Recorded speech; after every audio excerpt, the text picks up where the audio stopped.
नमस्कार, आप देख रहे हैं देवभूमि दिन भर। मैं हूं आपके साथ कीर्ति हर्षबिंदल और बुलेटिन का आगाज महत्वपूर्ण खबर के साथ। हरिद्वार में होने वाले पंचायत चुनाव से पहले बीजेपी ने बसपा में बड़ी सेंधमारी की है। हरिद्वार बसपा जिलाध्यक्ष रविंद्र पनियाला ने बसपा का दामन छोड़ बीजेपी का दामन थाम लिया है। रविंद्र पनियाला जिले के कद्दावर गुर्जर नेता भी हैं। रविंद्र पनियाला के साथ सैकड़ों की संख्या में कार्यकर्ताओं ने भी बीजेपी ज्वाइन की और बीजेपी प्रदेश अध्यक्ष महेंद्र भट्ट, सीएम पुष्कर सिंह धामी और पूर्व मुख्यमंत्री रमेश पोखरियाल ने सभी को पार्टी की सदस्यता दिलाई। इस मौके पर रविंद्र पनियाला ने कहा कि वो और अधिक ऊर्जा के साथ भाजपा को मजबूत करने का काम करेंगे। आज आप सब लोगों ने भारतीय जनता पार्टी की सदस्यता ग्रहण की। आप सब लोग हमारे परिवार के सदस्य हैं। भाई रविंद्र जी बहुत पहले से भारतीय जनता पार्टी को पूरी तरह से जानते ही रहे और हम लोगों के तो बहुत मित्र भी हैं। और लोकेंद्र भाई ये तो बहुत जोशीले युवा हैं। आप सब लोगों का हम जोश देख रहे हैं कि अब सबसे पहले हमारे सामने चुनौती है कि केंद्र में भी सरकार है, राज्य में भी सरकार है, अब पंचायत में भी सरकार बनानी है। पंचायत की सरकार है तो आपकी अपनी सरकार है। तीनों सरकारें जब हो जाएंगी, ऊपर की सरकार, यहाँ की सरकार और पंचायत की सरकार, तीनों सरकार मिलकर जो हमारे काम बढ़ रहे हैं, जो योजनाएं आ रही हैं, उन सबको ठीक प्रकार से क्रियान्वित करेंगे।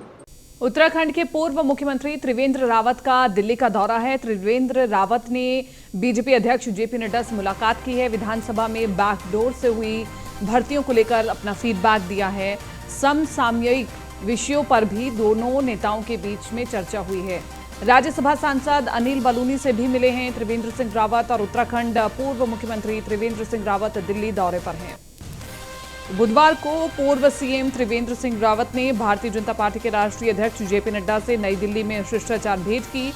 इस दौरान प्रदेश के समसामयिक और ज्वलंत विषयों पर चर्चा हुई। जेपी नड्डा से मिलने के बाद त्रिवेंद्र सिंह रावत बीजेपी के राष्ट्रीय कार्यालय पहुंचे, जहां उन्होंने पार्टी और संगठन के दूसरे नेताओं से मुलाकात की। त्रिवेंद्र सिंह रावत ने उत्तराखंड से राज्यसभा सांसद अनिल बलूनी से भी मुलाकात की। इस दौरान दोनों के बीच 1.5 घंटे से ज्यादा बातचीत हुई। अचानक से त्रिवेंद्र सिंह रावत की जेपी नड्डा से मुलाकात और राज्य के तमाम मुद्दों को लेकर हुई चर्चा के बाद राज्य में ये चर्चा भी तेज गई है कि आखिरकार त्रिवेंद्र सिंह रावत किन मुद्दों को लेकर जेपी नड्डा से मिले हैं। बता दें, मौजूदा समय में जिस तरह से तमाम भर्ती घोटाले और तमाम विभागों में जो विवाद उत्पन्न हुए हैं, उस पर एकमात्र त्रिवेंद्र सिंह रावत ही हैं जो खुलकर बात कर रहे हैं।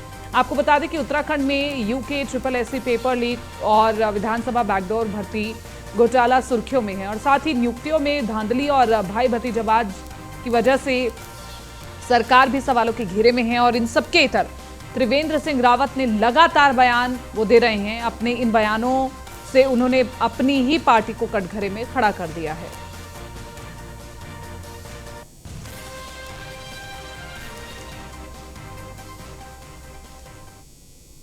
बीजेपी नेता शादाब शम्स उत्तराखंड वक्फ बोर्ड के नए अध्यक्ष बनाए गए हैं। शम्स को निर्विरोध चुना गया है। शादाब राष्ट्रीय स्तर पर बीजेपी में अल्पसंख्यकों के नए और मजबूत चेहरे के तौर पर जाने जाते हैं। आपको बता दें कि शादाब शम्स उत्तराखंड बीजेपी की सक्रिय राजनीति में एक अहम चेहरा भी हैं।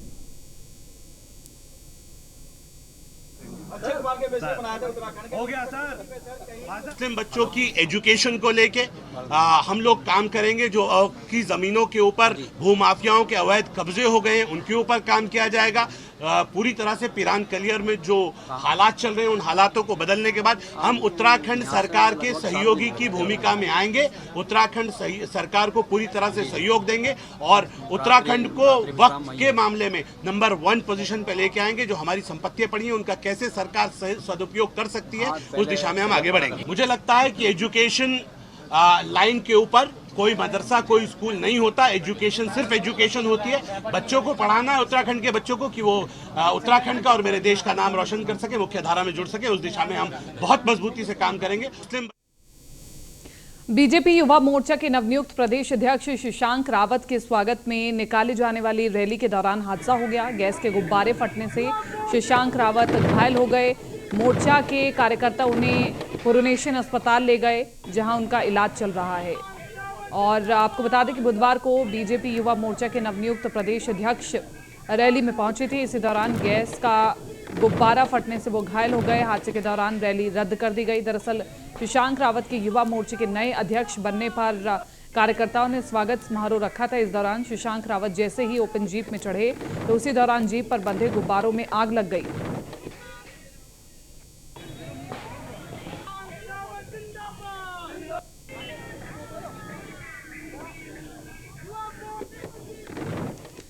तो ये तस्वीरें दिखा रहे हैं हम आपको। बीजेपी युवा मोर्चा के प्रदेश अध्यक्ष बने थे और वो रैली में शामिल हुए। युवाओं को संबोधित भी करने वाले थे। एक रैली भी निकलने वाली थी, लेकिन रैली शुरू होने से पहले ही खत्म हो गई क्योंकि गैस के गुब्बारे फटने से प्रदेश अध्यक्ष घायल हो गए और इस वजह से रैली को रोकना पड़ा और उन्हें अस्पताल में पहुंचाना पड़ा।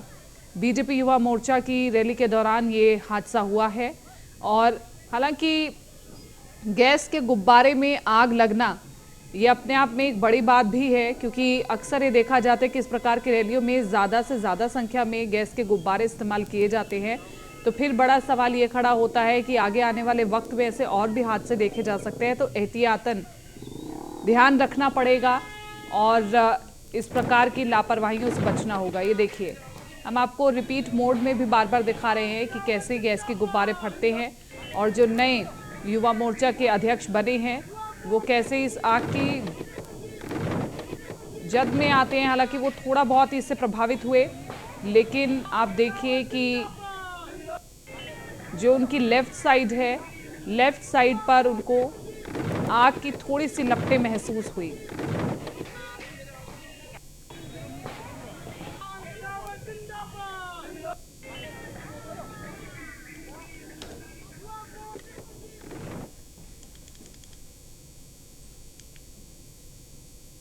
देहरादून से अगली खबर बता रहे, उत्तराखंड अधीनस्थ सेवा चयन आयोग पेपर लीक केस कार्रवाई की जानकारी मीडिया को देने पर प्रतिबंध लगा है। अब एसटीएफ कार्रवाई का ब्यौरा मीडिया से साझा नहीं करेगा। उत्तराखंड अधीनस्थ सेवा चयन आयोग पेपर लीक केस और अन्य भर्ती घोटाले में एसटीएफ की ताबड़तोड़ कार्रवाई से शासन के उच्च अधिकारियों की नींद उड़ गई है और यही कारण है कि उत्तराखंड एसटीएफ की किसी भी कार्रवाई की सूचनाओं के आदान प्रदान में मीडिया को प्रतिबंधित कर दिया गया। यानी एसटीएफ मुख्यालय से मीडिया को किसी भी तरह की कार्रवाई संबंधित जानकारी और आधिकारिक बयान देने के लिए शासन स्तर से प्रतिबंध लगाने की बात सामने आई है। जानकारी के मुताबिक इसकी बड़ी वजह समय से पहले एसटीएफ की गोपनीय सूचनाओं के लीक होने का हवाला दिया जा रहा है। तो बड़ी खबर हम आपको बता रहे हैं। अब UKSSC पेपर लीक से जुड़ी हुई जो भी जानकारी आएगी वो मीडिया के साथ साझा नहीं की जाएगी।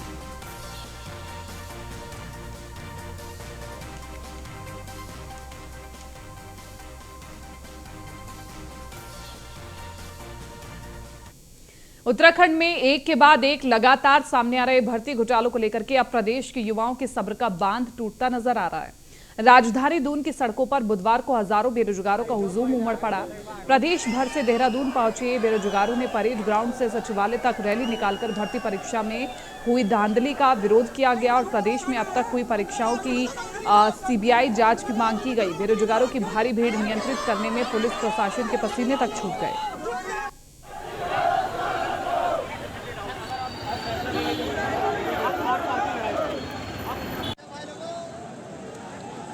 करने की जो बात है तो निरस्त करने से कोई सॉल्यूशन किसी चीज़ का नहीं निकलता है। बड़ी बात तो ये है कि कितने लोग जो इसमें पीछे पड़े हुए थे, जितने लोगों ने ये पेपर लीक करा, इसका मास्टरमाइंड कौन था, जब तक ये सारी बातें उत्तराखंड की जनता के सामने नहीं आ जाती तब तक निरस्त इसका कोई विकल्प हमें नहीं लगता है। एक एक आदमी इसमें पकड़ा जाना चाहिए, चाहे वो छोटा हो, चाहे वो बड़ा हो, मंत्री का भतीजा हो, कोई भी आदमी हो, चाहे वो किसी भी पार्टी का हो, उन तमाम लोगों को पकड़ने की मांग हम लोग कर रहे हैं और हमारे साथ ही लोग कर रहे हैं, जितने भी बेरोजगार संघ के यहाँ पर लोग। प्रदेश में जिस प्रकार की स्थिति आप लोग देख रहे हैं, हर भर्ती में धांधलियां हो रही है, बेरोजगार युवा परेशान हो चुके हैं। यहाँ आज प्रदेश भर के कोने कोने से युवा पहुंचे हैं और ये युवा आज संदेश देना चाहते हैं इस सरकार को कि जो स्थिति इस प्रदेश में बनी हुई है, लगातार जितने घोटाले हो रहे हैं, भर्तियों में धांधलियां चल रही है, ऐसा इस प्रदेश में अब नहीं चलेगा। उत्तराखंड अधीनस्थ सेवा चयन आयोग में हुए भर्ती घोटाले पर पूर्व सीएम एवं गढ़वाल सांसद तीरथ सिंह रावत ने कहा कि प्रदेश में हुए भर्ती घोटालों की जांच चल रही है। भारतीय जनता पार्टी के लिए देश सर्वोपरि है। विधानसभा में हुए बैकडोर भर्ती मामले में सांसद ने कहा कि जिन भी नेताओं और अधिकारियों ने गड़बड़ की है उनको कटघरे में खड़ा करते हुए उनकी जांच होनी चाहिए। यदि दोषी पाए जाते हैं तो उनके खिलाफ कार्रवाई होनी चाहिए।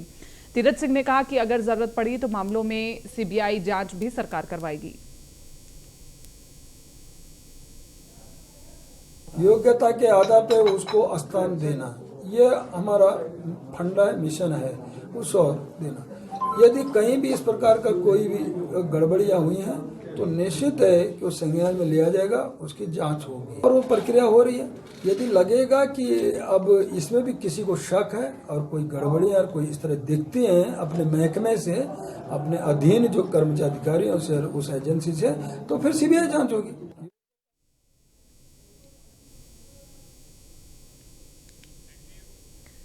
तो आपने सुना कि पूर्व मुख्यमंत्री यूके SSS पेपर लीक मामले में बोल रहे हैं कि जरूरत पड़ी तो सीबीआई जांच भी करवाई जाएगी, लेकिन अभी जितनी भी जांच हो रही है उस पर भरोसा करना होगा। और भर्ती घोटाले पर लगातार पूर्व सीएम के बयान भी सामने आ रहे हैं। भर्ती घोटाले पर सरकार को जवाब देना पड़ रहा है, पूर्व मुख्यमंत्री है उनको जवाब देना पड़ रहा है, लेकिन विपक्ष जो है वो लगातार हमलावर होता हुआ दिखाई दे रहा है। दोषी लोगों पर अगर जरूरत पड़ी तो सीबीआई जांच भी करवाई जाएगी, ये सीधे तौर पर पूर्व मुख्यमंत्री की ओर से कह दिया गया। भ्रष्टाचार पर सीएम पुष्कर सिंह धामी का एक और बड़ा प्रहार देखने को मिला। 2009 बैच के पीसीएस अधिकारी आनंद जायसवाल को गिरफ्तार किया गया। एआरटीओ आनंद जायसवाल को विजिलेंस ने अरेस्ट किया है। चालान के जुर्माने को अधिक वसूल करने का आरोप है। राजस्व कोष में कम पैसा दर्शाने के गंभीर आरोप के बाद कार्रवाई हुई। ऋषिकेश में तैनाती के दौरान एआरटीओ आनंद जायसवाल ने करप्शन। वर्तमान में देहरादून परिवहन मुख्यालय में तैनात थे आनंद जायसवाल। तो बड़ी खबर हम आपको बता रहे हैं, ऋषिकेश में तैनाती के दौरान एआरटीओ आनंद जायसवाल ने करप्शन किया। वर्तमान में देहरादून परिवहन मुख्यालय में तैनात थे आनंद जायसवाल, जिनका नाम इस घोटाले में सबसे सामने आ रहा है। भ्रष्टाचार पर सीएम पुष्कर सिंह धामी का एक और बड़ा प्रहार। 2009 बैच के पीसीएस अधिकारी आनंद जायसवाल को गिरफ्तार कर लिया गया है।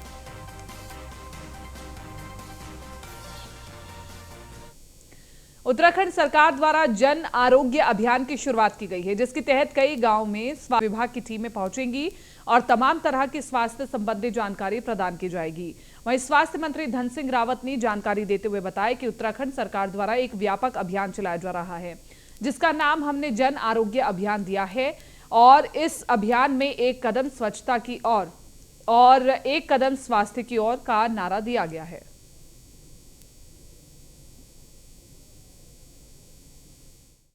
उत्तराखंड सरकार द्वारा 1 महीने का एक व्यापक अभियान चलाया जा रहा है, जिसका नाम हमने दिया है जन आरोग्य अभियान। इस अभियान में एक कदम स्वच्छता की ओर और एक कदम स्वास्थ्य की ओर एक बड़ा अभियान हम ले रहे हैं। हमारे सीएचओ और उनकी पूरी टीम मिनिमम 4 गांव में और मैक्सिमम 10 गांव में जाएंगे और ये 2 अक्टूबर तक व्यापक अभियान चलाया जाएगा। और इसमें टीबी के मरीजों को आइडेंटिफाई किया जाएगा, जिन लोगों को हमने आँखों का ऑपरेशन कराना है उनको आइडेंटिफाई किया जाएगा, हम जिन लोगों के आयुष्मान के कार्ड नहीं बने हैं उनके कार्ड बनाने का अभियान चलाया जाएगा। और डेंगू की जो आजकल महामारी आजकल पूरा क्षेत्र में वो है, उसका पूरा इनको काम दिया गया है। जो गांव में सर दर्द बुखार किसी को कोई बीमारी है, हमारे बुजुर्ग लोग हैं, तो ये हर व्यक्ति का परीक्षण करके आएंगे वहाँ। देहरादून के प्रेमनगर में स्थित सिल्क पार्क रेशम फेडरेशन द्वारा संचालित दून सिल्क रेशम आउटलेट का बुधवार को कृषि मंत्री गणेश जोशी और सहकारिता मंत्री डॉक्टर धन सिंह रावत द्वारा शुभारंभ किया गया। कार्यक्रम की अध्यक्षता विधायक कैंट सविता कपूर ने की और इस मौके पर सहकारिता मंत्री डॉक्टर धन सिंह रावत ने कहा कि रेशम फेडरेशन के द्वारा 6000 से लेकर 7000 प्रत्यक्ष और अप्रत्यक्ष किसानों को रोजगार से जोड़ा गया है। भविष्य में रेशम फेडरेशन के माध्यम से 25,000 किसानों को जोड़ा जाएगा।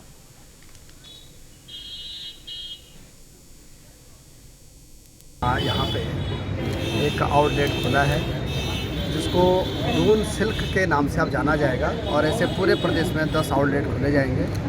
अब रेशम फेडरेशन हमारा इस साल प्रॉफिट में है और हमें चाहते हैं कि इसका प्रॉफिट जो है 1.5-2 करोड़ रुपये तक बढ़े, ऐसे हम कार्य योजना बना रहे हैं। और 25,000 किसानों को जो है कोकून से जुड़ने का भी हमने टारगेट बनाया। सर, पीएम श्री योजना की घोषणा करी है 5 सितंबर को, लेकिन वो जरूरत क्यों पड़ी? माननीय प्रधानमंत्री जी ने अभी शिक्षक दिवस पे एक बड़ा निर्णय लिया है कि अब देश के हर ब्लॉक में 2 पीएम श्री स्कूल खोले जाएंगे, जो कि वर्ल्ड क्लास के स्कूल होंगे और वहाँ पे पूरे देश विदेश का बच्चा पढ़ने आ सकता है। वहाँ पे हर प्रकार की सुविधाएं दी जाएंगी, हर प्रकार की शिक्षा वहाँ पे दी जाएगी और शिक्षा का मूल आधार जो है भारतीय ज्ञान परंपरा है। चमोली में स्थित विश्व प्रसिद्ध श्री हेमकुंड साहिब के कपाट 10 अक्टूबर 2022 को बंद कर दिए जाएंगे। श्री हेमकुंड साहिब ट्रस्ट की ओर से ये जानकारी दी गई है। अभी तक 2,15,000 श्रद्धालु हेमकुंड साहिब के दर्शन कर चुके हैं। वहीं फूलों की घाटी आने वाले यात्रियों ने भी हेमकुंड साहिब में अपनी उपस्थिति दर्ज कराई है। इसके अलावा सभी धामों में आए श्रद्धालुओं ने अपनी यात्रा सुखद रूप से संपन्न की है। राज्य में इस बार उम्मीद से बढ़कर यात्री पहुंचे हैं। के 5वें धाम श्री हेमकुंड साहिब के कपाट इस वर्ष 22 मई को खोले गए थे। ईश्वर की अपार कृपा है कि इस वर्ष अभी तक 2,15,000 श्रद्धालु इस पवित्र स्थान के दर्शन कर चुके हैं। हेमकुंड साहिब ट्रस्ट की हुई बैठक में यह निर्णय लिया गया है कि इस वर्ष हेमकुंड साहिब के कपाट 10 अक्टूबर को दोपहर 1 बजे बंद कर दिए जाएंगे। सभी यात्रियों से सविनय निवेदन है कि 10 अक्टूबर से पहले श्री हेमकुंड साहिब के दर्शनार्थ अपना कार्यक्रम बनाएं। हरिद्वार में पंचायत चुनाव के नामांकन के दूसरे दिन बुधवार को लक्सर के खंड विकास कार्यालय में भारी भीड़ दिखाई पड़ी। सुबह 10 बजे से ही प्रधान पद और क्षेत्र पंचायत सदस्य यानी बीडीसी के पद के उम्मीदवारों द्वारा नामांकन भरने के लिए खासा हुजूम नजर आया। इस भीड़ को नियंत्रित करने के लिए प्रशासन को भी खासी मशक्कत करनी पड़ी।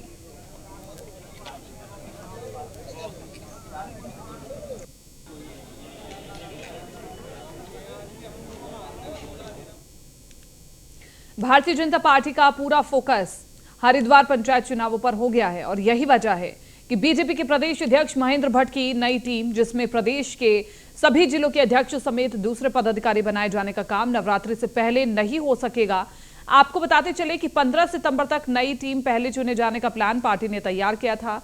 प्रदेश अध्यक्ष ने अब इसकी पुष्टि करते हुए कहा है कि पंचायत चुनावों की वजह से इस प्रक्रिया में विलंब हो रहा है। नाम हमारे आ चुके थे, हम चाहते कि पदक हम अपनी घोषणा करें, लेकिन पंचायत चुनाव आने के बाद हम सब कार्यकर्ताओं को पंचायत चुनाव में लगना है। इसलिए अभी तय हुआ है कि हम पंचायत चुनाव के तुरंत बाद अपनी टीमों की घोषणा करेंगे, चाहे प्रदेश की टीम हो चाहे हमारी जिलों की टीम हो, क्योंकि उसके बाद नवरात्रे लग रहे हैं। स्वाभाविक रूप से उसका एक बड़ा महत्व है। उत्तराखंड में डेंगू के मामले लगातार बढ़ते जा रहे हैं। अब तक प्रदेश में डेंगू के 119 मामलों की पुष्टि हो चुकी है। इसमें सबसे ज्यादा मामले देहरादून से आए हैं। देहरादून में डेंगू के 55 मरीज मिले हैं, जिनमें से अधिकांश मरीज इलाज के बाद ठीक होकर अपने अपने घरों में पहुंच गए हैं। देहरादून में जिलाधिकारी सोनिका ने सभी अधिकारियों को निर्देश दिए हैं कि वो डेंगू से बचाव के लिए लोगों को जागरूक करने के साथ साथ जरूरी दवाओं की किट भी मुहैया कराए। इसके साथ साथ अस्पतालों में बने डेंगू वार्ड को भी दुरुस्त कर वहां पर पहुंचने वाले मरीजों को बेहतर सुविधाएं मुहैया कराने के निर्देश दिए गए। इसके साथ साथ सभी स्कूलों को भी कहा गया है कि स्कूल प्रबंधन सभी बच्चों को फुल स्लीव के कपड़े पहनाकर ही स्कूल आने के लिए निर्देशित करें। की तरफ से बिल्कुल क्लियर इंस्ट्रक्शंस थे और सीईओ की तरफ से भी पत्र गया है सभी स्कूल्स को कि फुल स्लीव्स के ही जो कपड़े हैं, प्लस स्टॉकिंग्स, जो लड़कियां अगर हैं तो स्टॉकिंग्स और फुल पैंट जो है उसकी ऑलरेडी इंस्ट्रक्शंस हैं। अगर कहीं नहीं कंप्लाइंस हो रही है तो मैं हमारे मुख्य शिक्षा अधिकारी को अवगत कराऊंगी और कार्रवाई। रुड़की शंकरपुरी गांव में डेंगू फैलता जा रहा है। एलाइजा जांच में 35 डेंगू मरीज मिले हैं। बुखार से पीड़ित 100 मरीजों के लिए सैंपल लिए गए थे और पहली रिपोर्ट में ही 35 मरीज डेंगू पॉजिटिव पाए गए। अभी 50 मरीजों की रिपोर्ट का इंतजार किया जा रहा है। स्वास्थ्य विभाग में हड़कंप मच गया है, क्योंकि एलाइजा एक ऐसी बीमारी, अगर ये एक बार फैले तो फिर व्यापक रूप ले लेती है और इसे कंट्रोल करना बहुत मुश्किल भी होता है। तो इसलिए पहले से ही तैयारियां हो स्वास्थ्य विभाग की। लेकिन अब जिस प्रकार से 35 केसेस मिले हैं, उसको देखते हुए स्वास्थ्य विभाग की नींद जरूर उड़ चुकी है और अभी तो 50 सैंपलों के रिजल्ट आना बाकी है। अगर 50 मरीजों में भी एलाइजा के लक्षण मिलते हैं तो ये बहुत ही घातक होगा। तो ये बड़ी खबर हम आपको बता रहे हैं। एक बार फिर से मरीजों की संख्या बढ़ती जा रही है और एलाइजा जांच में 35 डेंगू के मरीज मिले हैं।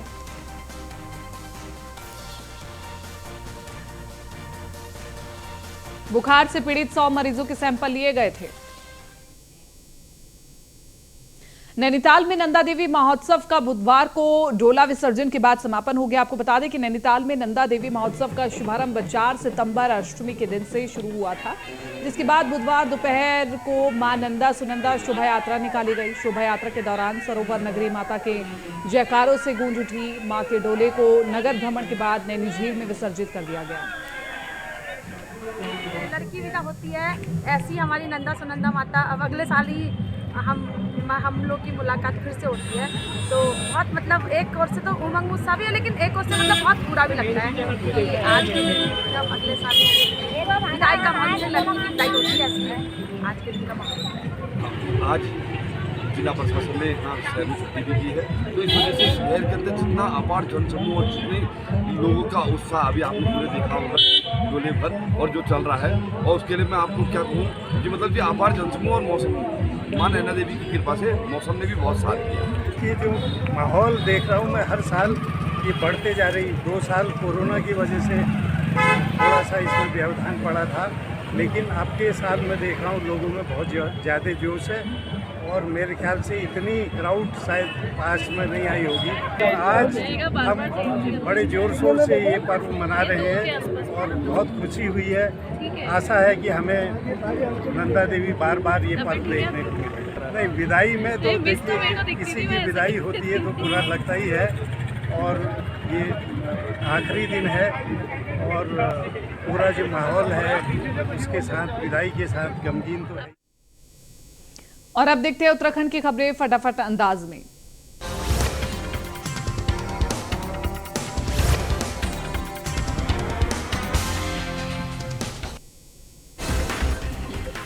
दून मेडिकल कॉलेज के एमएस डॉक्टर यूसुफ रिजवी का कहना है कि जो भी मरीज और तीमारदार अस्पताल आती है तो मास्क का प्रयोग जरूर करें। हालांकि दून मेडिकल कॉलेज में कई ऐसे डॉक्टर भी दिख जाएंगे जो बिना मास्क के मरीजों का इलाज कर रहे हैं। कोटद्वार में नगर आयुक्त किशन सिंह नेगी ने अतिक्रमण के खिलाफ अभियान चलाया, जिसमें नगर में संचालित होटलों में छापेमारी भी की गई। ऋषिकेश में एसडीआरएफ ने चिला बैराज से आगे नदी में शव बरामद किया है, जबकि शिनाख्त देहरादून की डिफेंस कॉलोनी में रहने वाले पृथ्वी घर कोटान नाला के रूप में हुई है। अल्मोड़ा के ऐतिहासिक नंदा देवी मेले में मां नंदा सुनंदा देवी के चंद वंशज के द्वारा विधि विधान से पूजा अर्चना की जा रही है। वहीं जगरियों द्वारा नंद जागर की कथा का बखान कर मां नंदा के विभिन्न स्वरूपों का वर्णन किया जाता है।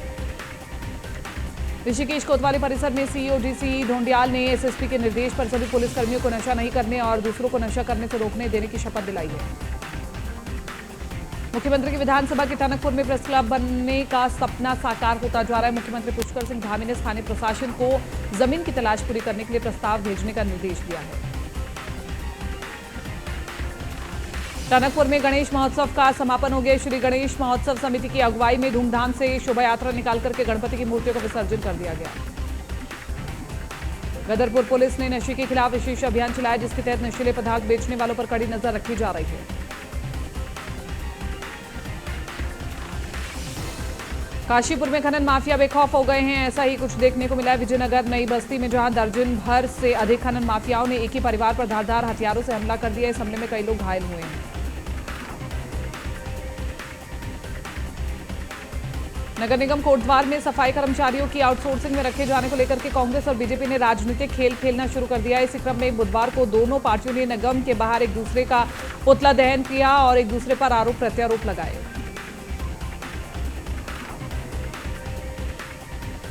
लालकुआ के हल्दूचौड़ और मोतीनगर में बनने जा रहे नए अस्पताल का नैनीताल सीएमओ भागीरथी जोशी और उनकी टीम ने निरीक्षण किया। इस मौके पर सीएमओ ने बताया कि जल्द ही ये अस्पताल बनकर तैयार हो जाएगा।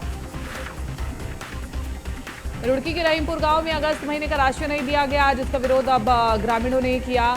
तब राशन डीलर उनके गांव आकर राशन बांटने लगा। अल्मोड़ा में चल रहे प्रसिद्ध नंदा देवी मेले का आज मां नंदा सुनंदा की डोला यात्रा के साथ ही समापन हो गया। मां नंदा सुनंदा की भव्य शोभा यात्रा शहर भर में निकाली गई। हजारों की संख्या में श्रद्धालु मां नंदा देवी के दर्शन करने के लिए पहुंचे।